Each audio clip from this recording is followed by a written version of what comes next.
Hi friends, welcome to Chandra's Kitchen.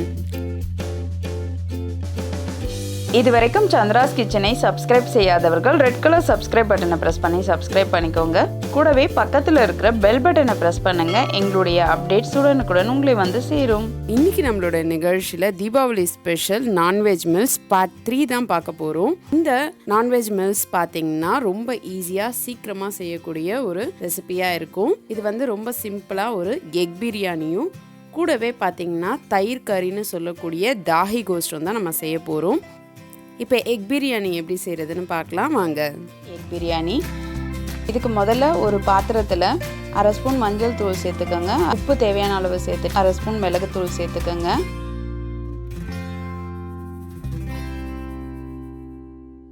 முட்டையை வந்து இதில் நம்ம ஊற்றிடலாம்.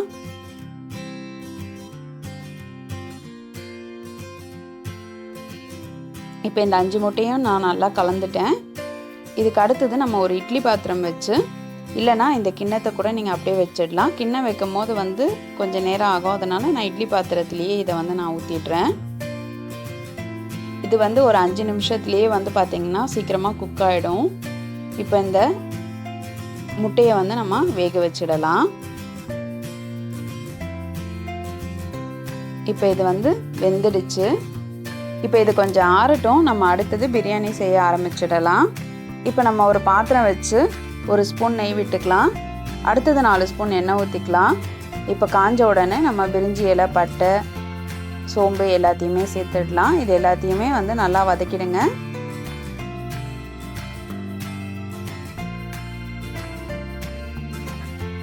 பச்சை மிளகா சேர்த்துடலாம். அடுத்தது வெங்காயம் சேர்த்துக்கலாம். அடுத்தது புதினா, கொத்தமல்லி எல்லாம் சேர்த்து இதை நல்லா வதக்கிடலாம். இது நல்லா வதங்கினதும் நம்ம வந்து தக்காளி சேர்த்துக்கலாம். தக்காளியும் சேர்த்து நல்லா வதக்கிடுங்க. அடுத்தது உப்பு சேர்த்துக்கலாம். இப்போ இது எல்லாத்தையும் சேர்த்து நல்லா வதக்கின பின்னாடி 1/2 ஸ்பூன் மஞ்சள் தூள் சேர்த்துக்கலாம். 1/2 ஸ்பூன் இஞ்சி பூண்டு விழுது சேர்த்துக்கலாம். இது நல்லா வதங்கணும். அடுத்தது நம்ம வந்து மிளகாய் தூள் 1/2 ஸ்பூன் சேர்த்துக்கலாம். இப்போ இதை நல்லா வதங்கின பின்னாடி நம்ம வேக வச்சு எடுத்து வச்சுருக்க முட்டையை கட் பண்ணி இதில் சேர்த்துடலாம். இப்போ இதெல்லாத்தையும் சேர்த்து நல்லா கலந்துடுங்க. இது வந்து ஒரு 2 நிமிஷத்தில் வந்து மசாலாலாம் இறங்கியிருக்கும். இதை நம்ம தனியாக ஒரு கிண்ணத்தில் எடுத்துக்கலாம். அதே பாத்திரத்தில் 2 ஸ்பூன் எண்ணெய் ஊற்றிக்கோங்க. அடுத்தது நம்ம எடுத்து வச்சுருக்க பிரியாணி ரைஸை வந்து இதில் போட்டுடலாம். அப்புறம் முட்டையை வந்து போட்டுடலாம். இப்போ வந்து முட்டை ஒரு லேயர் போட்ட பின்னாடி மறுபடியும் வந்து நம்ம சாதத்தை போட்டுக்கலாம்.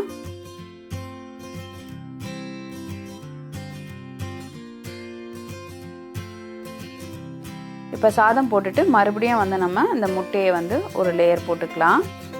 இப்போ வந்து கடைசியாக சாதம் போட்டுட்டு அடுத்தது நம்ம கொஞ்சம் முட்டையை போட்டுட்டு பன்னீர் பிரியாணிக்கு சொன்ன மாதிரி ஒரு 1/2 டம்ளர் தண்ணி வந்து இதில் தெளிச்சிடுங்க. கொத்தமல்லியை தழையை தூவிடலாம். இப்போ இதை வந்து நம்ம மூடி வச்சிடலாம். ஒரு 5லேருந்து 10 நிமிஷம் வந்து இது சிறுதீயில வேகட்டும். இப்போ பார்த்திங்கன்னா வெந்திருக்கு. இதை வந்து நம்ம நல்லா கலந்துட்டு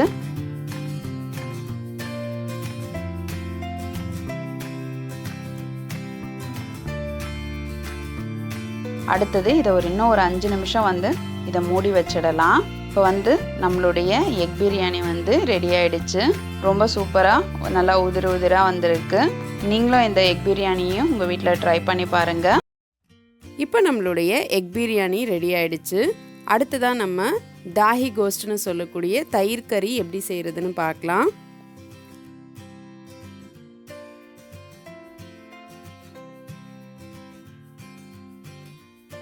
இந்த தாஹி கோஸ்ட் செய்கிறதுக்கு போன்லெஸ் மட்டன் வாங்கிக்கோங்க. தயிர் 1 கப், இஞ்சி பூண்டு விழுது, மிளகுத்தூள், உப்பு, தனியாத்தூள், கரம் மசாலா தூள், சீரகத்தூள், எண்ணெய், பச்சை மிளகா 1, பிரிஞ்சி இலை, பட்டை, மராட்டி மொக்கு, வெங்காயம், தக்காளி, கொத்தமல்லி. ஒரு பவுல் எடுத்துக்கோங்க. அதில் 1 கப் தயிர் ஊற்றிக்கலாம். 2 ஸ்பூன் மிளகுத்தூள் சேர்த்துக்கலாம். தாஹி கோஸ்ட்டுக்கு தேவையான அளவுக்கு உப்பு போட்டுக்கலாம். 1/2 ஸ்பூன் இஞ்சி பூண்டு விழுது சேர்த்துக்கோங்க. இப்போ இதை நல்லா கலந்துருங்க.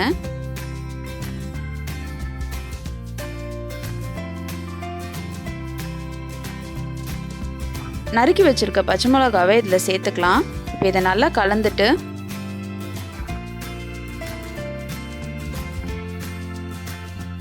ஏற்கனவே மஞ்சள் தூள் சேர்த்து வச்சுருக்க மட்டனை இதில் சேர்த்துக்கலாம்.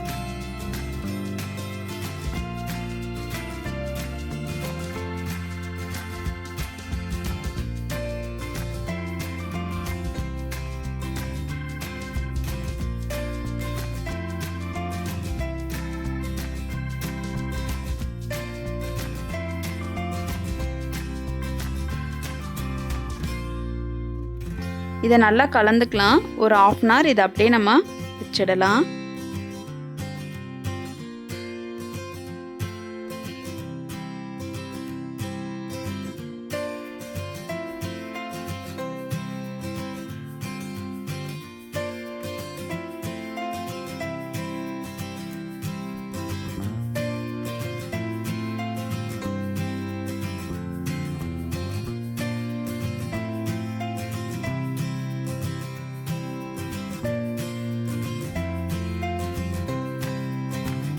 இப்போ 1/2 hour ஆயிடுச்சு.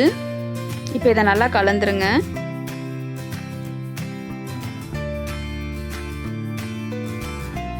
குக்கர் வச்சு ஒரு 3 ஸ்பூன் எண்ணெய் ஊற்றிக்கோங்க.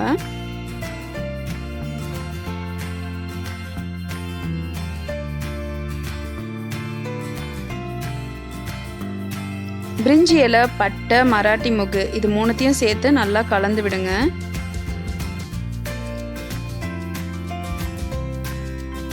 வெங்காயம் சேர்த்துக்கலாம்.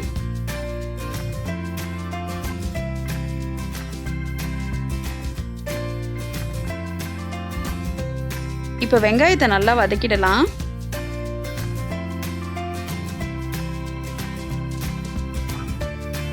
தக்காளி சேர்த்துக்கலாம்.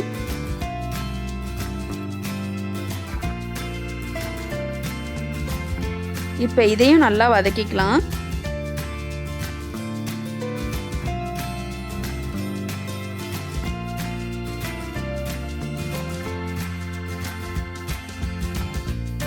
இஞ்சி பூண்டு விழுது 1 ஸ்பூன் இதில் சேர்த்துக்கலாம்.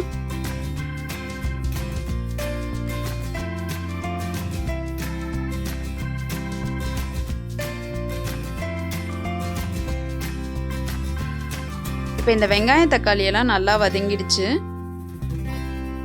1/4 ஸ்பூன் மஞ்சள் தூள் சேர்த்துக்கலாம். 2 ஸ்பூன் தனியாத்தூள் சேர்த்துக்கலாம். 2 ஸ்பூன் கரம் மசாலா தூள் சேர்த்துக்கலாம். 1 ஸ்பூன் சீரகத்தூள் சேர்த்துக்கலாம். இதை நல்லா கலந்து விட்டுருங்க. இதில் லைட்டாக எண்ணெய் பிரிகிற மாதிரி இருக்கும். நம்ம தயிரோட கலந்து வச்சிருக்க மட்டனை இதில் சேர்த்துக்கலாம்.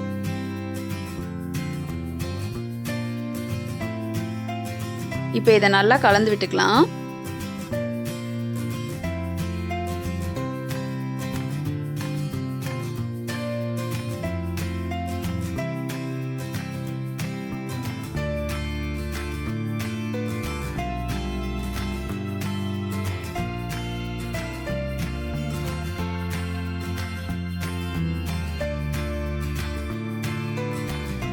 நான் வந்து ஒரு 1/2 glass தண்ணி இதில் சேர்க்குறேன்.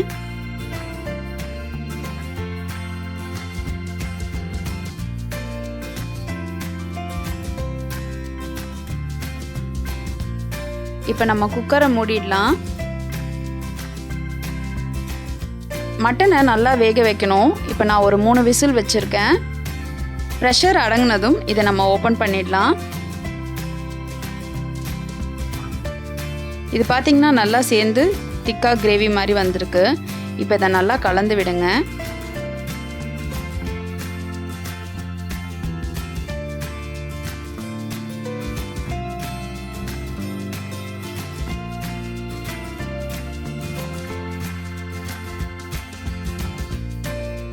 நம்மளுடைய தாஹி கோஸ்ட் ரெடி ஆயிடுச்சு. இப்போ இதை நம்ம ஒரு சர்விங் பவுலுக்கு மாற்றிடலாம். இந்த Deepavali special lunch menu part 3ல பார்த்தீங்கன்னா எக் பிரியாணியும் தாஹி கோஸ்ட்னு சொல்லக்கூடிய தயிர் கறியும் தான் இன்றைக்கி நம்ம பார்த்தோம். இந்த வீடியோ கண்டிப்பாக உங்கள் எல்லாருக்கும் யூஸ்ஃபுல்லாக இருக்கும்னு நினைக்கிறேன். இந்த வீடியோ பிடிச்சிருந்ததுன்னா லைக் பண்ணுங்கள். மறக்காமல் சந்திராஸ் கிச்சனுக்கு சப்ஸ்கிரைப் பண்ணுங்கள். உங்கள் ஃப்ரெண்ட்ஸோட ஷேர் பண்ணுங்கள். நான் இன்னொரு சுவாரஸ்யமான வீடியோவோட சந்திக்கிறேன். நன்றி, வணக்கம்.